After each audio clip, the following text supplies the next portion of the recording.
Back with our closer look. States are often called the laboratories of democracy, and this week we're seeing that in action. Washington state's experiment with legalized marijuana begins on Tuesday. We'll get to that in a moment, but first to Georgia, where one of the widest-reaching gun laws in the country went into effect less than a week ago. Nicknamed the Guns Everywhere Law by critics, it allows license owners to carry firearms into public places like bars, churches, schools, and some government buildings. But a controversial group in Texas is calling for much more, pushing for the open carry of weapons anywhere. Byron Pitts traveled to San Antonio and brings us this closer look. We're going to do a little open carry at Chili's, guys. Got my BZ-58. The movement started in Texas. Gun owners carrying long guns like AR-15s in public places, catching many by surprise. From critics, There's children here, and you're a dumbass, to supporters. If a bad guy comes, there's a lot of good guys here to protect me. Causing panic in some communities. 911, what is the emergency? It looked like I seen 4 white men walking towards the Jack-in-the-Box with assault rifles. And quickly becoming an easy punchline for late-night comics. We're here, we've got gear, get used to it. You guys aren't just firearm enthusiasts, you're ammo-sexuals. But for diehard supporters, this is no joking matter.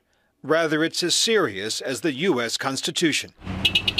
This is probably the safest corner in San Antonio right now. That's C.J. Grisham, the man who started Open Carry Texas, a master sergeant in the U.S. Army, now just a few months from retirement. This is sort of my around-the-house AR-15. I've never quite heard it phrased that way.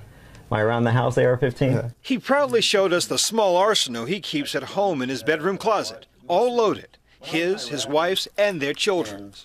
Grisham says he went from gun enthusiast to gun rights advocate after this confrontation caught on the police officer's dashboard camera. I was arrested last year. My son and I were going on a hike. Grisham says he brought along that rifle strapped across his chest to protect them from wild animals. About halfway through our hike, a police officer approached. Some reason why you have this? Because I can. Well, okay.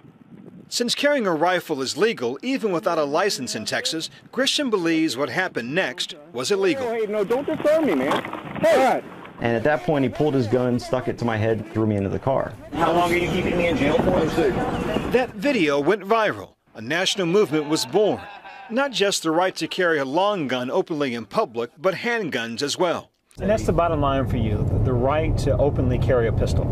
Right, and you know, once we get that, people aren't going to be walking around with rifles, and you probably won't even see a whole bunch of people walking around with pistols, but we should have that opportunity. The Open Carry movement's chief adversary is a group called Mothers Demand Action for Gun Sense in America, founded by Shannon Watts, a stay-at-home mom from Indiana. If we use our wallets and we use our votes, we can affect real change in our country's gun culture. Her group pressured big-name store chains like Starbucks, Chipotle, Chili's, and Jack-in-the-Box to ask their customers to leave their guns at home. Just this week, retail giant Target weighed in, writing, "We respectfully request that guests not bring firearms to Target, even in communities where it's permitted by law." They listened to us when we said, we don't want loaded assault weapons around our children when we're shopping. Nearly every week, C.J. Grisham, his wife Emily, and often their 12 and 16-year-old hit the road to attend open carry marches across Texas. Oh, our guns are kissing. Aww. One weekend, we rode along to a rally in San Antonio. Here are people with guns, and they're not shooting up a school, they're not shooting up a business, they're not robbing a bank. There are folk in the country who you are scaring, right? I realize that there are people that have what I call an irrational fear of guns. For Grisham and those who support him nationwide, the battle over open carry is far from over. It's just beginning. For this week, Byron Pitts, ABC News, San Antonio. Our thanks to Byron. The Dallas Morning News reports this weekend that Grisham's group recently stopped carrying long guns into businesses to bring the focus back to open carry of handguns.